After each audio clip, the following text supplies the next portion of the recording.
current situation. It looks very, very dramatic, and this complete mayhem, as is evident, right at the residence of the President of Sri Lanka, who's now fled. Where is he? What really is going on? Can you tell us more?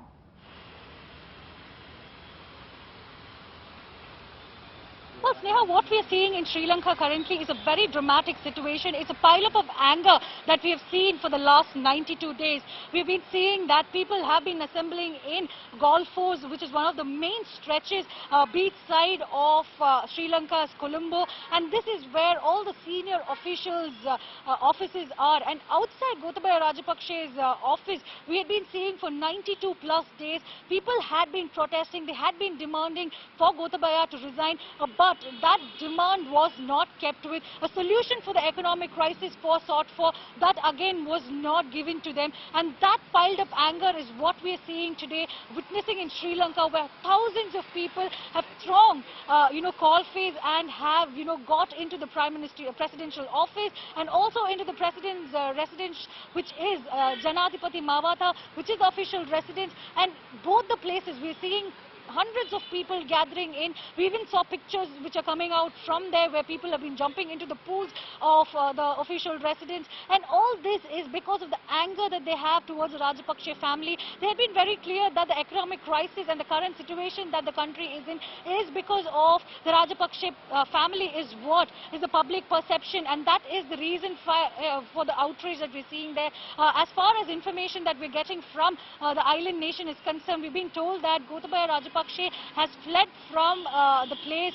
according to the different sources, and also we've been told that 2 naval ships from the coast have also moved, and it's suspected that the Rajapaksa family is inside that naval ship, but we are still awaiting official word on this, Sneha.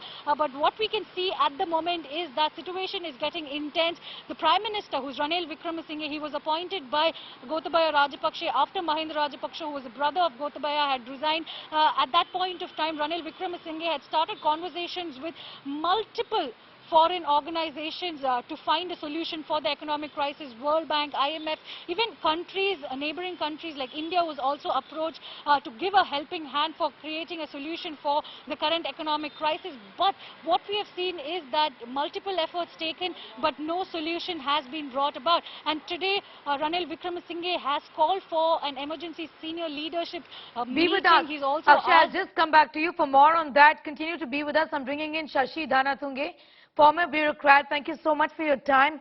What is really going on in Sri Lanka? And given that there were several calls that were given for the exit of the Rajapaksa brothers, the president held on to the chair, and today is having to flee Colombo, having to leave his official residence in such a way. Was this really unexpected?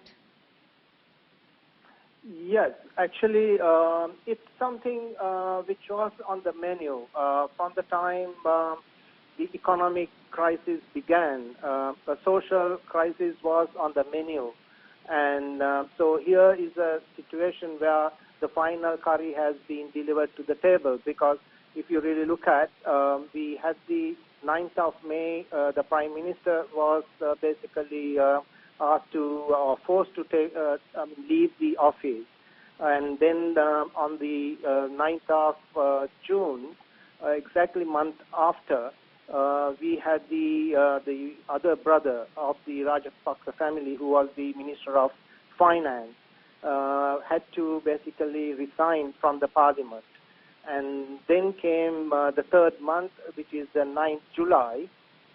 We basically, the country is seeing today, as we speak, the president had to leave his official residence after being confined himself for both work and for his living for the last 3 months, away from his personal residence, and vacating that because of the forces that came from all sides of the public, which was angered and was very unhappy with the situation the country was dragged into.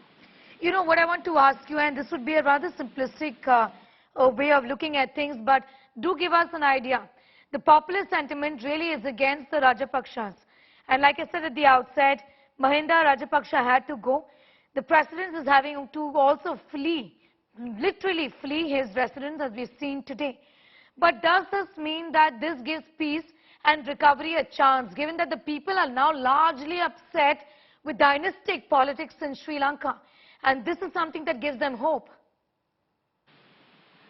Yes, obviously, because I mean this particular dynasty was going on for almost 2.5 decades, and during that time we saw probably 30-year war, civil war that was in the country ending with the President Mahinda Rajapaksa, who was in power at that time.